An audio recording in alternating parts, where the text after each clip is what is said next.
Hello everyone. This video is related to PASS model.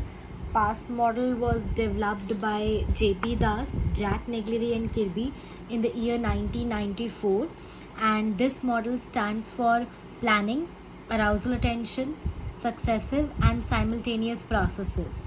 Basically, this model states that all the intellectual activity involves interdependent functioning of three neurological systems that is called as functional units of brain, and these units are responsible for all these processes which is happening inside our brain. Okay, so we are going to begin with the first process, that is arousal and attention.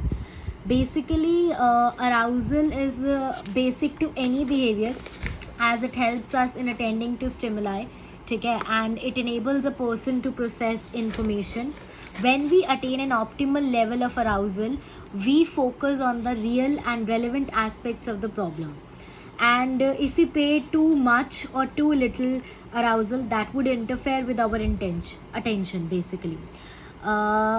कहने का मतलब ये है कि arousal होने के बाद ही attention का प्रोसेस जो है वो इनिशिएट होता है. अराउजल की वजह से ही एक पर्सन जो है वो एनेबल करता है अपनी इन्फॉर्मेशन को प्रोसेस करना. अगर आप एक ऑप्टिमल यानी कि एक good level of arousal attain कर लेते हो तो आप प्रॉब्लम के रेलेवेंट एस्पेक्ट्स पे फोकस कर पाते हो. अगर आप टू मच या टू लिटिल अराउज्ड होते हो तो आपकी जो अटेंशन है वो इंटरफेयर हो जाती है, आपका प्रोसेस जो है वो डिसरप्ट हो जाता है. फॉर एग्जांपल, आपको जब क्लास में टीचर बोलती है कि टेस्ट है तो और वो आगे फ्यूचर में होल्ड करेंगे, टेस्ट कराएंगे, तो आप जो हो काफ़ी ज़्यादा अराउज हो जाते हो और आप वो स्पेसिफिक चैप्टर्स पढ़ने लग जाते हो जो टेस्ट में आने वाले हैं. If few students pay too little attention towards the saying of the teacher कि टेस्ट कब है कब नहीं है, वो नहीं पढ़ते, एंड उनका जो अटेंशन का प्रोसेस है वो थोड़ा सा लेट स्टार्ट होता है या कुछ बच्चों का नहीं भी होता. तो ये क्लासरूम सिनेरियो का एक एग्जाम्पल मैंने आपको यहाँ पे दिया है. नेक्स्ट जो सबसे इम्पॉर्टेंट एस्पेक्ट है और सबसे इम्पॉर्टेंट प्रोसेस है वो है आपका simultaneous and successive processes. Basically simultaneous और सक्सेसिव प्रोसेस जो है वो दो अलग अलग प्रोसेसेस हैं, ठीक है. जब एक पर्सन जो है, साइमल्टेनियस का मतलब होता है जब एक पर्सन जो है परसीव करता है कॉन्सेप्ट्स के बीच में कोई रिलेशन और उन्हें इंटीग्रेट करता है फॉर अ मीनिंगफुल पर्पस.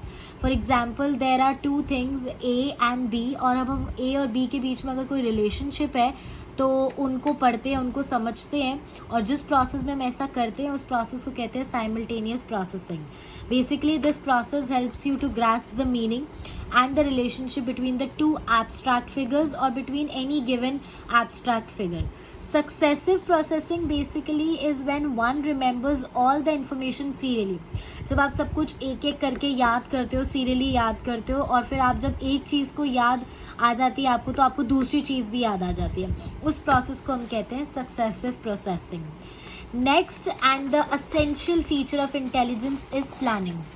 सबसे इम्पॉर्टेंट फीचर है ये प्लानिंग, ठीक है. जब इन्फॉर्मेशन को अटेंड कर लिया जाता है, ठीक है, और प्रोसेस कर लिया जाता है, तब प्लानिंग एक्टिवेट होती है. प्लानिंग बहुत ही इजी वर्ड आपको लगता होगा, लेकिन प्लानिंग का प्रोसेस